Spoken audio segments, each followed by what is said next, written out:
here with Shawn Petty. How you doing, Shawn? I'm good, Bryce. How you doing? I'm doing really well. Hey, thanks again for making some time to get on this podcast. No problem. Um, No problem. Reached out to you and right away you're like, yeah, I'll do it. So that's awesome. Love it. Excited for the time we get to spend together here. So tell us a little bit about yourself. You're a wrestling official. That's why we're talking to you, but just tell us a little bit about yourself. How did you get into officiating, wrestling, why wrestling, all that stuff? Well, it all started with my older brother, James Petty Jr., as older brothers always do. He started wrestling. He came home. First move he put me in was a guillotine. So I'm in the basement screaming and hollering, trying to get him off me. Don't know what's going on. So that's how I got into wrestling, because my whole goal was to beat my big brother. Okay. How much older was your brother? He was 2 years older than me. Years. Okay, so it's pretty close. Yeah, 2 years older. Yeah, pretty close. So a lot of practices probably didn't end in the room. They probably carried over to your house later after, right? No, actually, he was a weight class above me, but we never practiced together. Okay. Our coach kept us separated because as brothers normally do, especially when the younger brother, I'm gonna put it all on me. It wasn't my older brother, it was all me. I wanted to win at all costs, and sometimes I did stuff that I wasn't supposed to be doing in practice.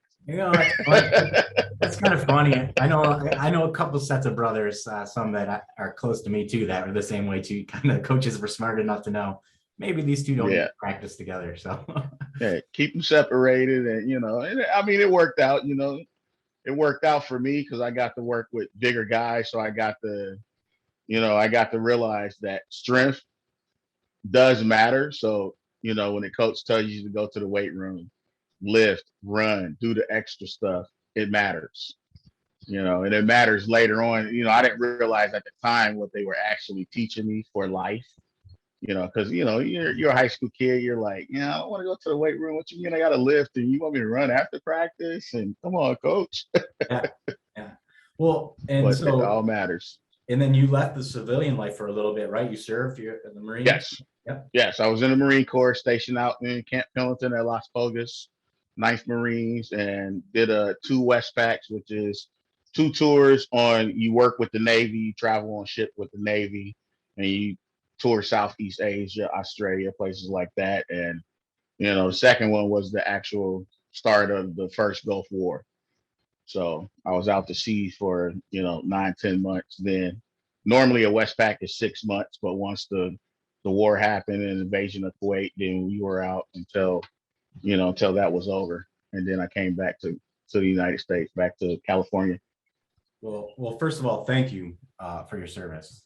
I appreciate Thank it. Thank you. I learned that was something I just learned right on the call before this. So thank you. But then, so how did you get into officiating? So you liked wrestling, right? A lot of people like wrestling. Yes. Not everyone gets into officiating. So Okay. What happened with me was when I came home back to Dayton, Ohio, I started college at Sinclair Community College. And, they didn't have a wrestling team, but they had a judo club. So I started working out with the judo club because, a mat rat's a mat rat. You get on the mat and you're on the mat. So I started working out, and the judo instructor, Mr. Powell, he was like, hey, you're pretty good at wrestling. Why don't you teach some of my judo guys how to wrestle? So that's the first inkling into like coaching. I said, okay. So I went to my high school coach, Donald James. He just passed last year. What high school? Dayton Patterson. Okay, thank you. Dayton Patterson. He's a Hall of Fame coach, right? Isn't that the Air Force base there, like Wright Patterson? Yeah, Wright Patterson Air Force Base is right near Dayton. Yes. Sorry. So, but Dayton Patterson was a high school downtown Dayton, but it was a cooperative high school where your junior and senior year they had a bunch of how would you say it? A bunch of commitments, and they worked well with all the businesses in the city. So your junior and senior year, you worked and you went to school. The only caveat was you didn't have to work after school. You worked during the day, but you started school in July. Okay. So you started school in July so you can get your 180 days in for Ohio. Got to have 180 days of school. So you started in July. You worked 2 weeks and you went to school 2 weeks. So there was always 2 kids at each job. So they were always covered. And it was a great program, while it lasted. It was an awesome school to go to. And, it was kids from all over the city, from different high schools that came to one high school. And it was just a great opportunity to start working and, learn the workforce, get a paycheck, and still participate in all the school activities, because you didn't have to work after school. You worked during the day. So it was nice. It was awesome. And so, but Donald James told me to start officiating when I got out the Marine Corps. Of course, being a, knucklehead 22-year-old just out the Marine Corps, I'm not going to listen to my coach. He said I didn't listen in high school, and I didn't. I wanted to coach with him. So I started coaching with him. And then I was getting ready to transfer to UD. We just spoke about that. I was getting ready to transfer to UD, and they cut the wrestling program. So then the opportunity became available to become a police officer in Lorain, Ohio. Took that opportunity, and I've been in Lorain ever since. How long? I retired were I you? retired in 2017. How long were you in the force? Started in 95, retired 2017. So 23 years, but I actually, because I bought my military time, is something that's a process you can go through to add more time so you can retire early, and that's what I did. Well, so I started when I was 24, so I could retire when I was 48, which was 4 years ago. I don't know about you. I'm just putting a pattern together here, though. It sounds like you like to surf. Yes. And so my family is, my father, my stepfather were in the Army. I got 3 kids. I got 2 in the Army, 1 in the Air Force. Oh, wow. So, congratulations. Yeah, thank you for their service as well. Yeah. So you got started officiating. Can you talk us through like your first time on the mat? Like, what is going through your head the first time you're officiating a mat? You're cut loose, you passed your test, and it's just you. Like, what's the first time you're on the mat? What do you remember, or what do you remember? First time I was on the mat, I was actually doing I think it was Whittier Junior High in Lorain. Kelly Stillman he came over. He was a class 1 that gave me my class. He was actually one of the instructors for the class I took. He came over, just to observe me and, give me pointers afterwards, so, and it was interesting to me, because I'm a Lorain guy, I'm a cop in Lorain. I know everybody. I know all the family. So I got more grief from just the fans, giving me a hard time. Had nothing to do with the match or the way I'm officiating. It's just, them throwing jabs and riddling me just to have fun. And, so, I mean, it was a great time. I had a great time with it, learned a lot. And from there, working with Tom Bauer, it's another Hall of Fame official that got me involved. And then working with him, working with Tim Collins out of Columbus area, Todd Hollett out of Columbus, guys that do a lot of stuff with OAC. And we also do a lot of stuff traveling around the country together, working with different organizations, doing just, national tournaments. And I think when I started traveling, I did it when my son was wrestling as a coach, just with him, but I just wanted to be a dad. I didn't want to have to do, go somewhere and officiate and, try to watch him wrestle. That's all I wanted to do was watch him wrestle. So, I just put that, a lot of the traveling stuff on hold till after he graduated. And once he graduated, it just opened up. So I started doing a lot more traveling. And I mean, it's great just seeing kids and coaches from around the country and watching the different styles and seeing things that are similar, but also meeting a lot of great officials from all over the place.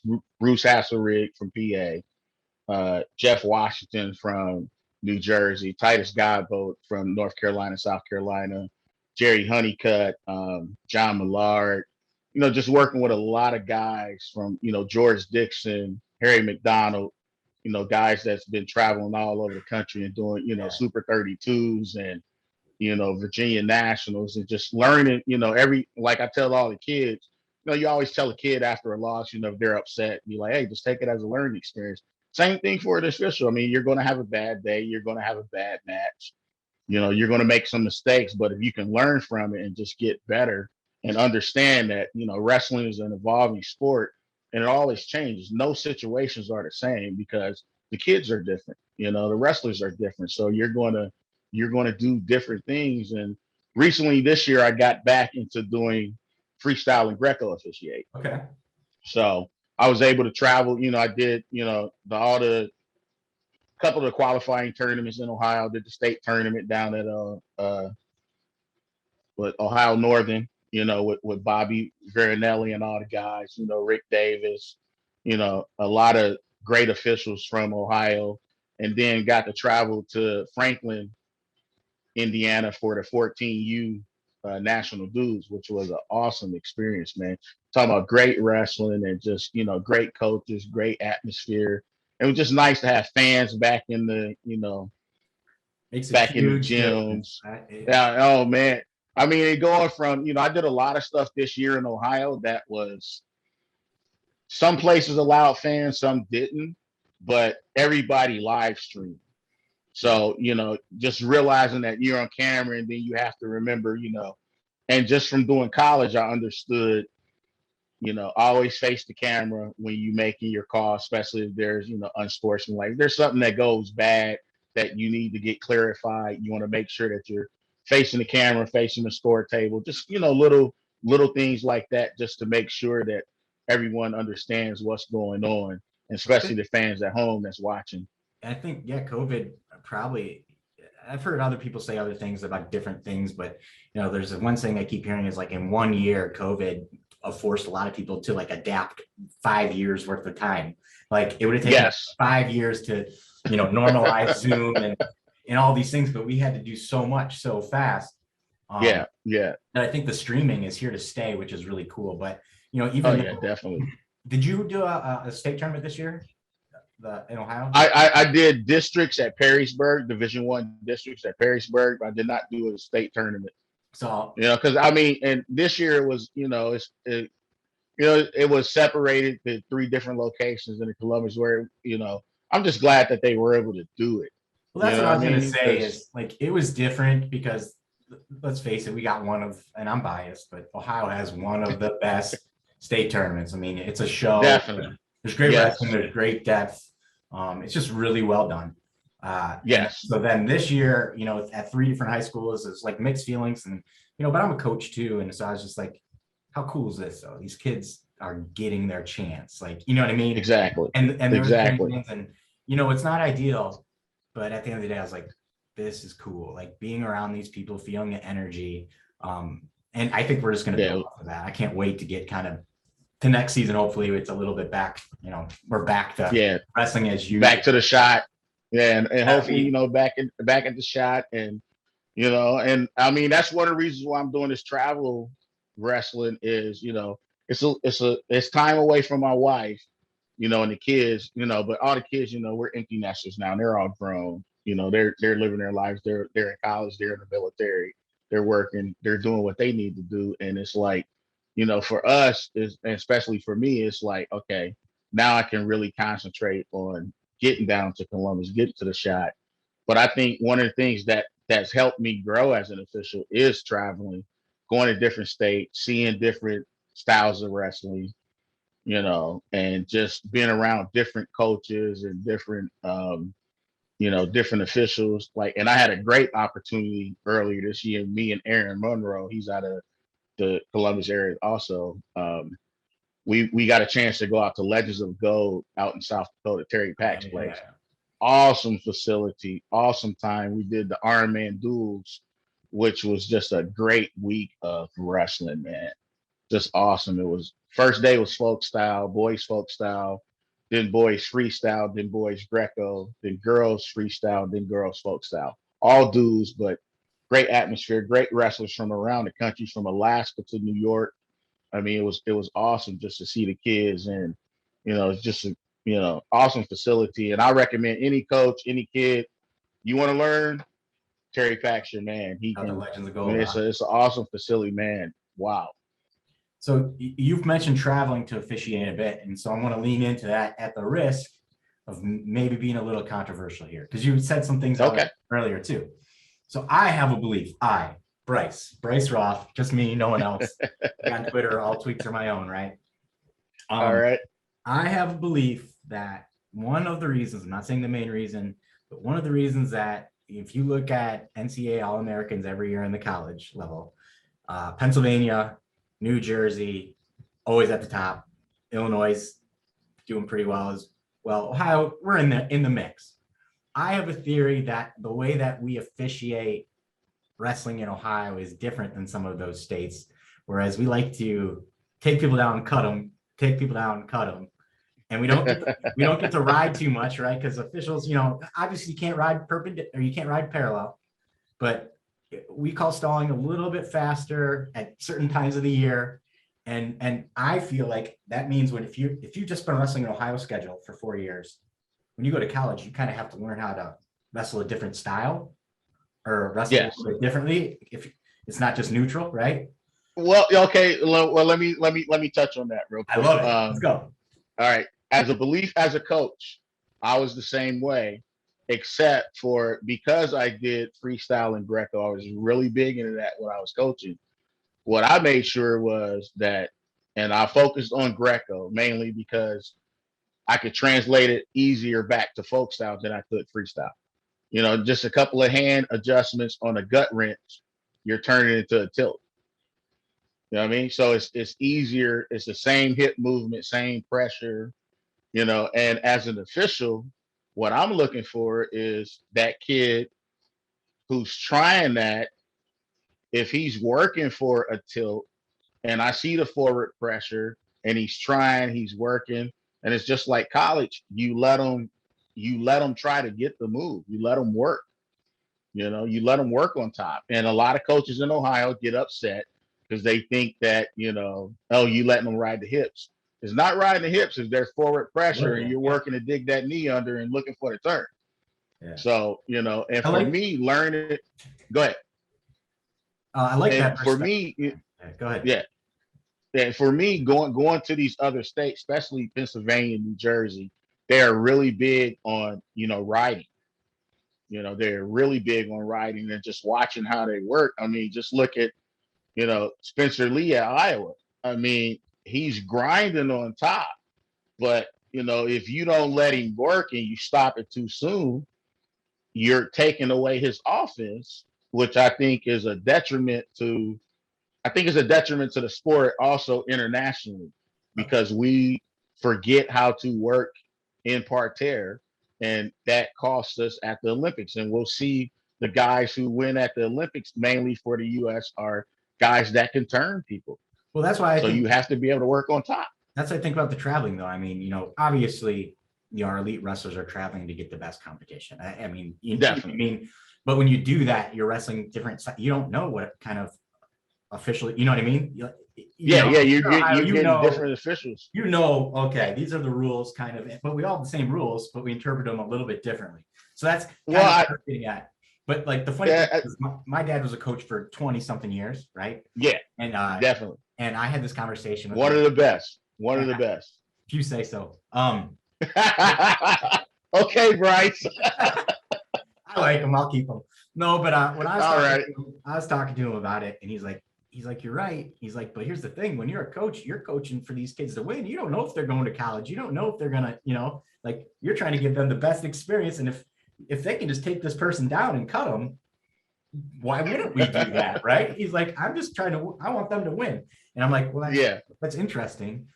But just talking through it, I don't know. It's awesome. So I could talk about this way longer than you want to. So I asked you about your first match.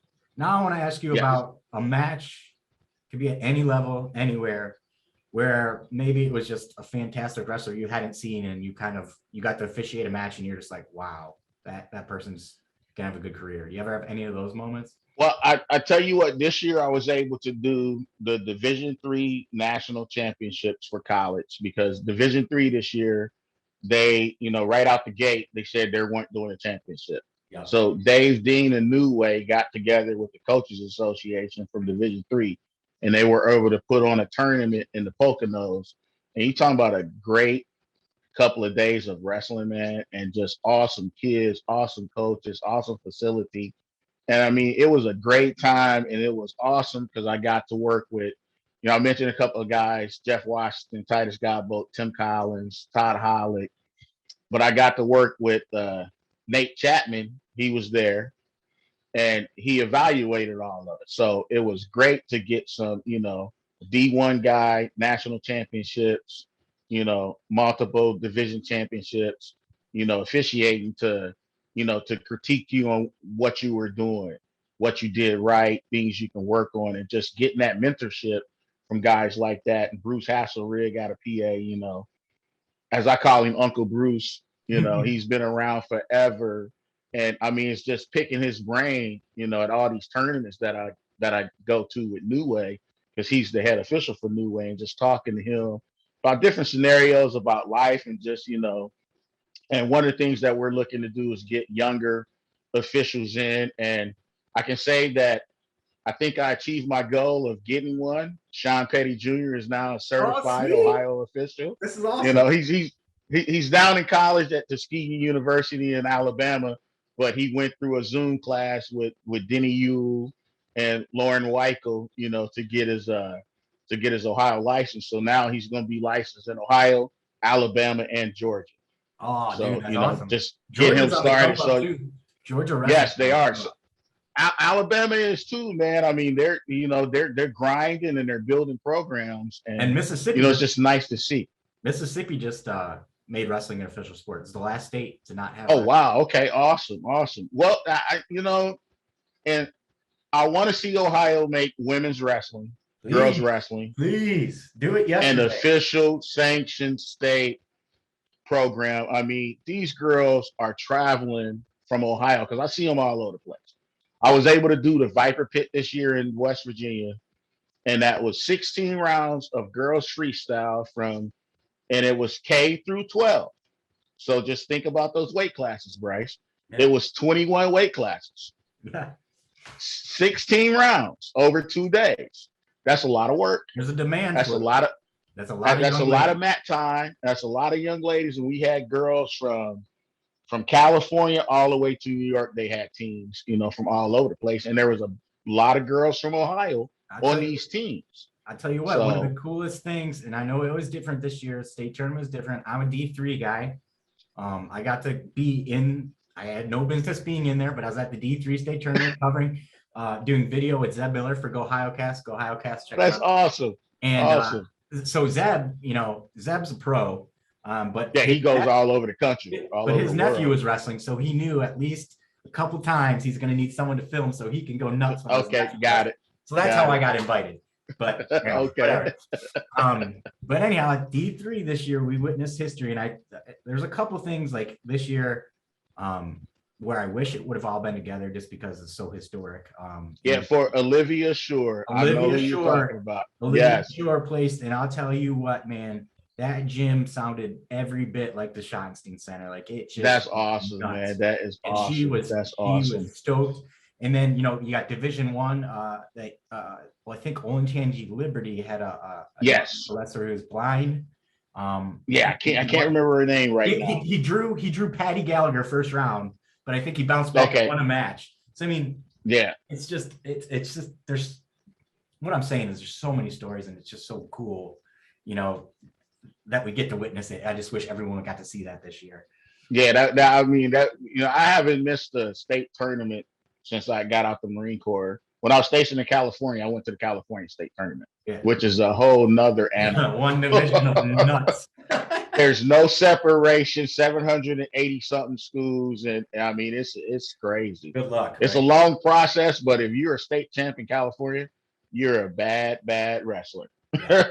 You are something awesome, man. But yeah, I mean, every year, we made it like a family vacation.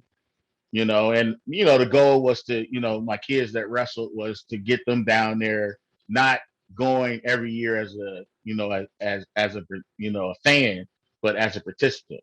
Yeah. So, my junior got close a couple of times, but, Perrysburg and Menor, it's the meat grinders, meat grinder. Yeah. It's tough. And he finished in the top 6 2 years, but, it's that semifinal loss and then that loss in the blood round that kills you, and it's heartbreaking, especially, as a father. It was heartbreaking to, see him go through that, but also as a a coach, a dad, an official. It was awesome just to see the response from his coaches, fans, and even the other kid that beat him. Just, the camaraderie in wrestling is just awesome to see everywhere you go around the world. Wrestlers know each other. You look at somebody, you see that cauliflower ear, and you already know that you have a bond. Yeah, you can just talk if they're wearing a shirt or how they walk. Like Yes, you can spot it from a mile away. yes, definitely. It was funny. I was wearing the same shirt on 4th of July as my USA Dake shirt. Okay.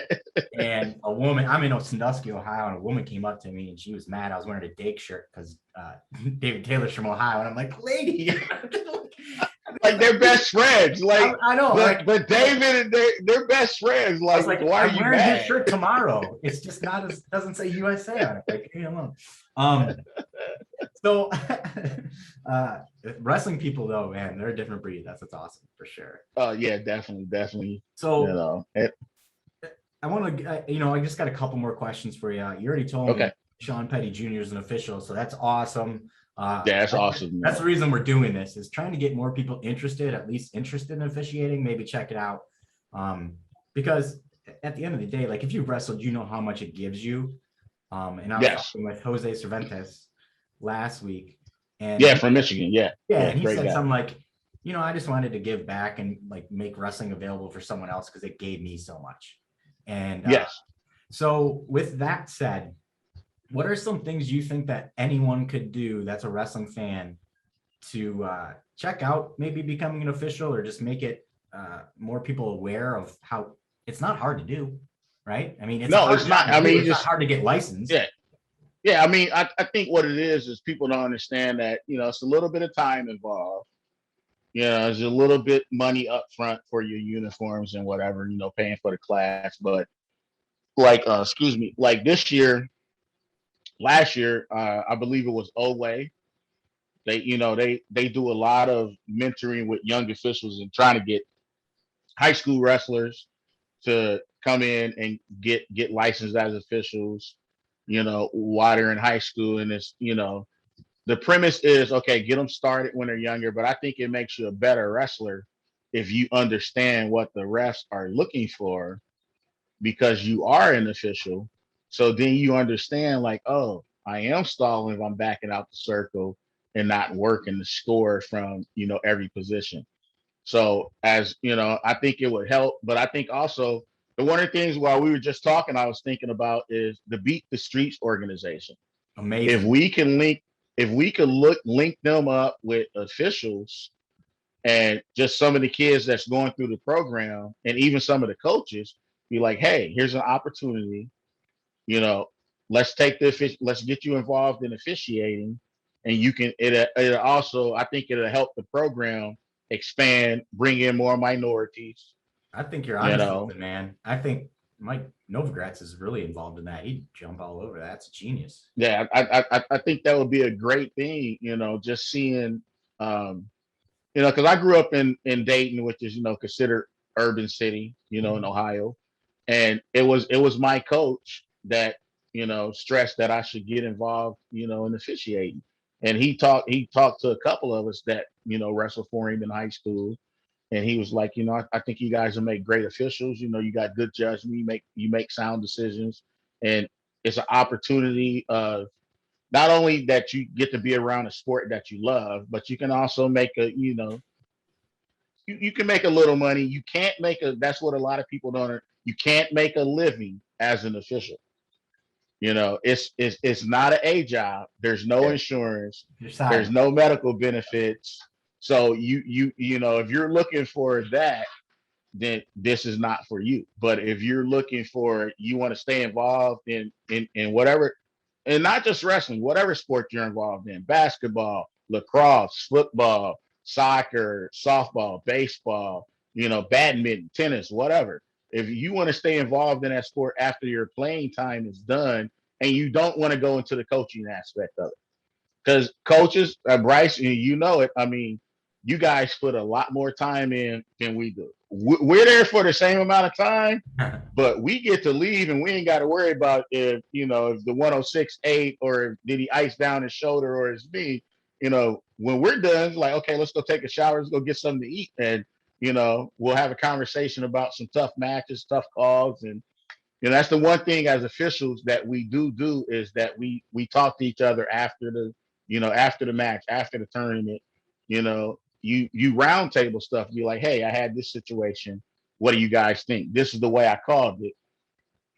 Should it have been this? Should it have been that? Because hindsight is 2020. You might think of something later.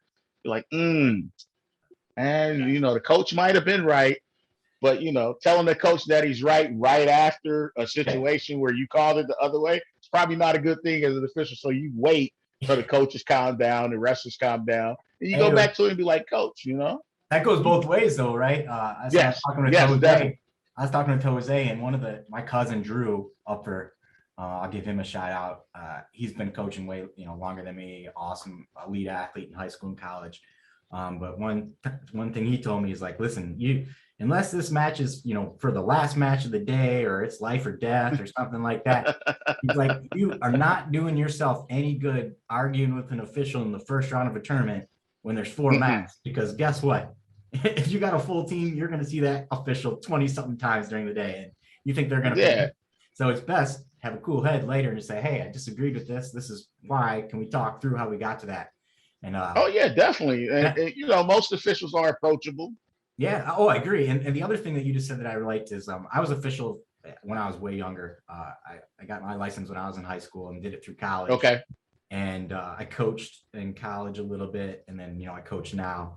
But I can tell you, once you actually go through the classes and you understand how many hundreds of decisions an official is making in every match, split second, it's a little bit easier to be like, all right, yeah, he didn't wake up today and be like, all right, 132 pounds, this kid, I'm screwed. It's just not what it is, some coaches think that it's personal. It's not personal. The rules are the rules. Yeah. And as a former police officer, Marine, I'm all about rules. You don't say?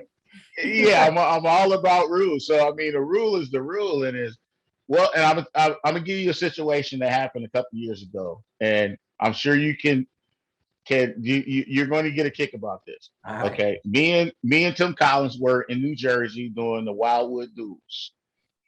Great tournament, awesome wrestlers, and we're side by side on the mat, and we both have our Ohio wrestling shirts on, our official shirts on.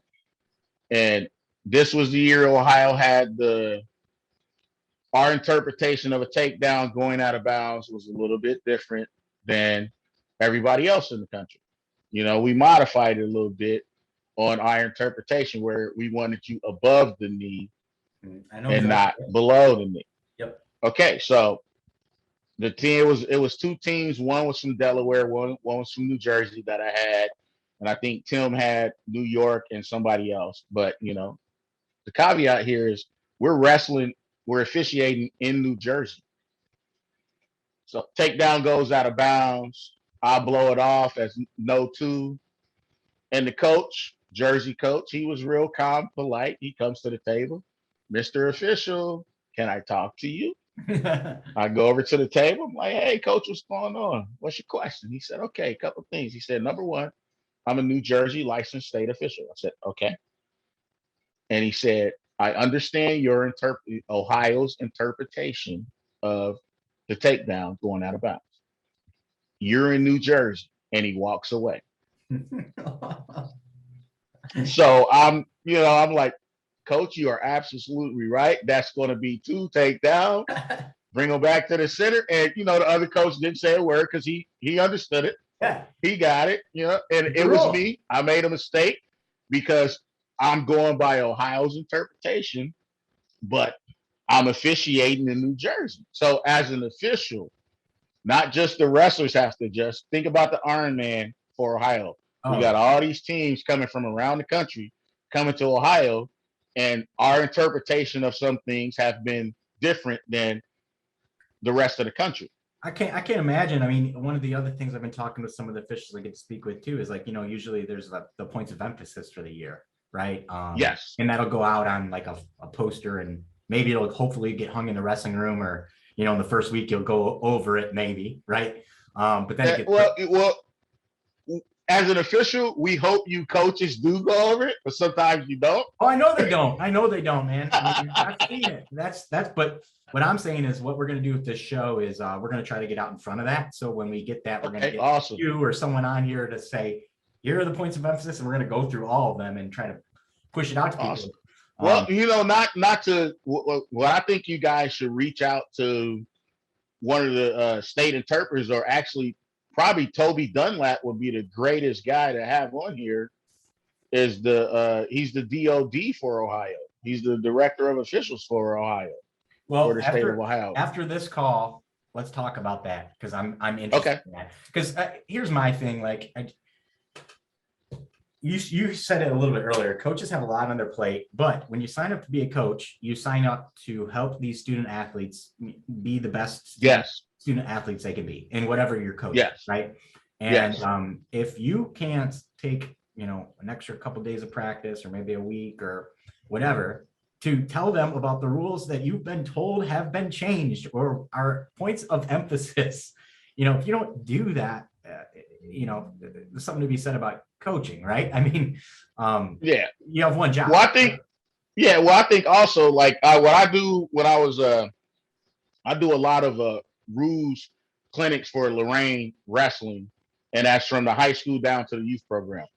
The coaches will bring in, the whole program in, and the new rules. I'll go over and I'll do a little clinic, and I did it all through the time that my son was in high school. Bring in a certified official as a coach. Let him go through the rules with your whole program, your coaches, anybody involved in your program, your wrestlers, your coaches, your volunteer parents, your scorekeepers. And, you can go through everything that, you can go over the new rules. You can give them the penalty chart, especially for like your scorekeepers. You give them the penalty chart and be like, no, technical violation goes in here. And this is, so they know what's coming and they understand what's going on. But it also helps, especially young coaches and junior high coaches. I think junior high coaches are at a disadvantage because normally they don't get the rule books. They have to go through the high school coach to get them. And then Ohio has a separate book for junior high that you can get online on the OSHA website, but I don't think a lot of guys know that. No, they don't. And it depends on your organization too, like how the wrestling programs run, right? I mean, is the biddy person in charge of biddies talking to the junior high, and is the junior you know what I mean? Because the way I get it. When you're a biddy, your biddy program your job is to build these kids up, give them the essential skills so they can have fun and maybe some success, hopefully, and then get them to junior high. I'm a junior high coach, and I'm like, my job is to make sure these kids have fun, they get better throughout the year, and then get them to high school. And if I can do that, then that's mission accomplished, right? But if you look at your dad had a great, you guys at St. Mary's.